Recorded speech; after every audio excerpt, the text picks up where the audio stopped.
Hello student, તો આગલા વિડીયોમાં આપણે જોયું કે આ કઈ રીત છે આપણી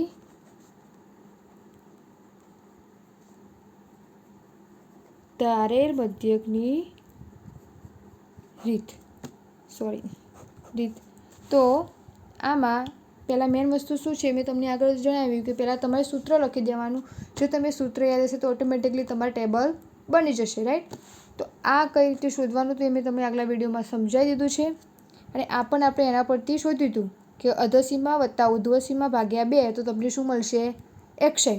એ 10 વત્તા 25 એટલે 35 ભાગ્યા 2 કરો તો તમને 17.5 મળે. તેવી રીતે 25 વત્તા 40 કરો ભાગ્યા 2 કરો તો તમને 32.5 મળે. હવે આપણે જોઈશું તો ધારેલ મધ્યકની રીત માટે તમારું જે સૂત્ર છે એ a + fi/di / સિગ્મા fi. હવે તમને ક્વેશ્ચન થાય કે એ શું છે અને ડી શું છે, તો અહીંયા ધ્યાન આપજો. એ એક ધારવાનું, આ સપોઝ આ એકી સંખ્યા છે તો આપણે કંઈ પણ આ બેમાંથી ગમે તે ધારી શકીએ. સપોઝ આપણે આ ધાર્યું 47.5, એકી સંખ્યા તો જે મધ્યમાં આવે સેન્ટરમાં એ ધારી લેવાનું. હવે શું કરવાનું? ડીઆઈ શોધવાનું છે, બરાબર. તો ડીઆઈ શોધવા માટે અહીંયા xi - a જે એક્સઆઈની કિંમતો છે એના માઇનસ એ કરી દેવાના. એટલે જે પણ સંખ્યા આપી છે 17 એમાંથી 17.5માંથી 47.5 બાદ કરવાના. આ એ છે આપણો એ થાય અને આ એક્સઆઈ થાય. એના પરથી આપણે શું મળી જશે? ડીઆઈ, બરાબર. તો હવે એક્સઆઈ માઇનસ એ કરીએ તો આપણને શું મળશે? -30. કેમ કે 17.5માંથી 47.5 જાય તો મોટી સંખ્યા આગળ શું હોય? માઇનસ. તો એ શું આવશે? માઇનસ નિશાની. તે જ રીતે -15. 47.5માંથી 47.5 જાય તો જવાબ શું આવે? 0. આના 15, આમાં થશે તે જ રીતે 30 અને આના થશે 45, બરાબર. પ્લસમાં આવશે આ. હવે એફઆઈ અને ડીઆઈ એટલે આ આપણો ડીઆઈ થઈ ગયો, આ આપણો એફઆઈ. આ બંનેનો ગુણાકાર 3 દુ 6 તો -60. 15 તરી 45 તો -45. 0ની કોઈ પણ સંખ્યા વડે ગુણ્યા જવાબ શું આવે? 0. તે જ રીતે આ બંનેનું 15 અને 6, 15 × 90, પછી 180 અને 270. હવે આમાં શું માગ્યું છે? Sigma fi/di.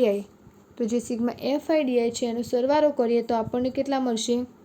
435. તમે કેલ્ક્યુલેટ કરી જોજો અને આનું તો તમને ખબર જ છે 30.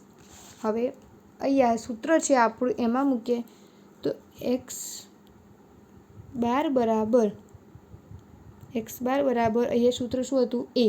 એની જગ્યાએ આપણે શું લખ્યું છે? અહીંયા આપણને એ બરાબર શું મળ્યું? 47.5. સિગ્મા fi આપણું થશે 30. સિગ્મા fi/di આપણું કેટલા હશે? 435. હવે આ બધી કિંમતો સૂત્રમાં અપ્લાય કરીએ તો એની જગ્યાએ શું મૂકવાનું? 47.5 વત્તા સિગ્મા fi/di એટલે 435 ભાગ્યા 30. હવે આ બંનેનો છેદ ઉડાડીએ 30 અને આનો છેદ ઉડાડતા પહેલાં આ તો 47.5 છે. હવે આનો આપણે છેદ ઉડાડશું તો આપણને આન્સર મળશે 14.5, બરાબર. હવે આ બંનેનો સરવાળો કરીએ તમને કેટલા મળે જુઓ? 47.5, 14.5, 5 દુ 10, 7 ને 1 8, 9 10, 11 ને 12, 4 ને 1 5 ને 1 6. કેટલો આવી ગયો? 62. તો આગળ બી મધ્ય કેટલો આવ્યો તો?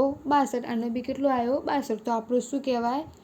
Right answer. પહેલાંથી જોઈ લઈએ તો એકવાર રિવિઝન કરીએ તો અહીંયા પહેલાં વર્ગ આપ્યો તો અંતરાલ, ત્યારબાદ આ સંખ્યા આપણે લખી દીધી એફઆઈની, એના પરથી એક્સઆઈ શોધ્યું આના પરથી, બરાબર. હવે ડીઆઈ માટે શું કર્યું? એક્સઆઈ માઇનસ એ. અહીંયા કોઈ પણ એક્સઆઈમાં વચ્ચે સેન્ટરમાં જે હોય એને આપણે એ ધારી લીધું અને એ સંખ્યા આ બધી સંખ્યાઓમાંથી એ સંખ્યા બાદ કરી તો આ રીતે આપણે આન્સર મળી ગયા. હવે એફઆઈ અને ડીઆઈનો ગુણાકાર કર્યો એટલે તમને આ રીતનું મળ્યું. હવે એ બધાનો સરવાળો, કેમ કે એમાં સૂત્રમાં શું માગ્યું છે? એ એટલે ધારેલ મધ્યક, એન્ડ fi/di એ આપણો આ થશે સિગ્મા, બરાબર. તો એનો સરવાળો ભાગ્યા એફ એટલે કુલ જે સંખ્યા છે સ્ટુડન્ટની એ 30.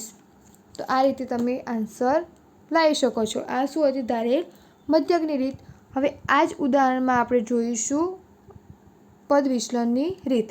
તો ચેનલને સબસ્ક્રાઈબ કરવાનું ના ભૂલતા અને તમારા બીજા ફ્રેન્ડ સાથે શેર કરી દેજો.